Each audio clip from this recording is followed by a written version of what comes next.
नमस्कार, किसान इंडिया में आपका स्वागत है। इस समय खरीफ सीज़न की सबसे जो मुख्य फसल है धान, उसकी नर्सरी डालने की तैयारी चल रही है। आप देख सकते हैं इसको कि इसमें जो है हल्का हल्का अंकुरण होने लगा है। ये धान है, ये काला नमक धान है।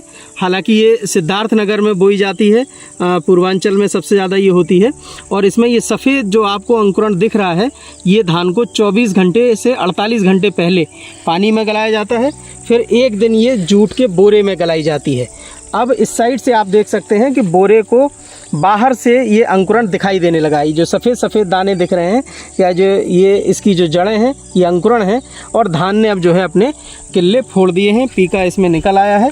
इसको अब जो है छिड़क के इधर खेत में जो है इसको छिड़क के बोया जाएगा और फिर इसकी पौध तैयार होगी। तो आइए हम बात करते हैं। यहाँ पर युवा किसान हैं विमल कुमार कुशवाहा जी। विमल जी, क्या है गाँव का नाम आपके? बावल, झांसी जिला। हाँ जी। तो ये जो है नर्सरी की तैयारी कर रहे हैं, ठीक है। कितने दिन पहले इसको गलाया था आपने?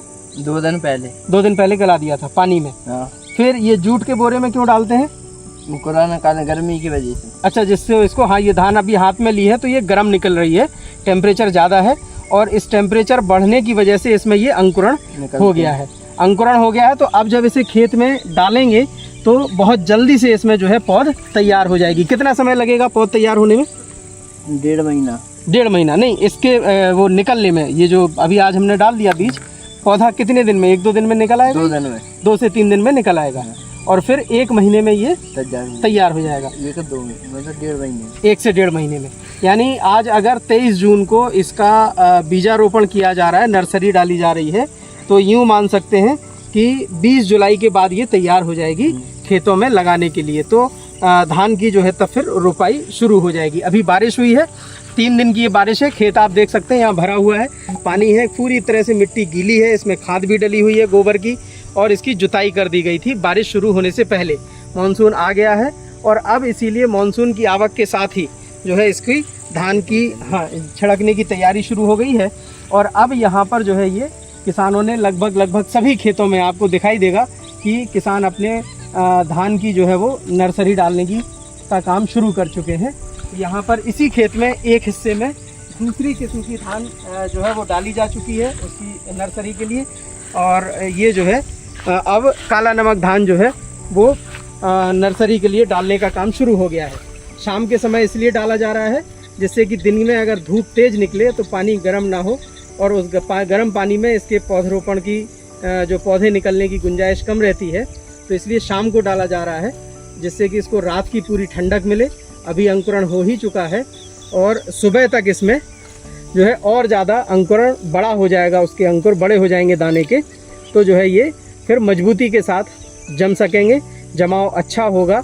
और अब आने वाले 2-3 दिनों में जैसे ही बारिश का दौर ये ख़त्म होगा, पहला स्पेल जो प्री मानसून का इधर अभी बुंदेलखंड में चल रहा है, इसके बाद मानसून आएगा तो अगले 8-10 दिन का जो वक्त मिलेगा उसमें जो है फिर सिंचाई भी करनी पड़ेगी। तो यहाँ ये ड्रिप लगाकर, आगे आप देख रहे होंगे वहाँ पाइप सामने दिख रहे हैं, उन पाइप को फिर से खेत में इधर लगा दिया जाएगा और उसमें फिर स्प्रिंकलर जो है वो लगा के और अगर ज़रूरत पड़ेगी तो सिंचाई भी की जाएगी जिससे कि इसको पानी और नमी पर्याप्त मात्रा में मिलती रहे। तो इस तरह से ये नर्सरी का काम जो है वो चल रहा है और सभी किसानों ने अपनी नर्सरी डालना शुरू कर दी है।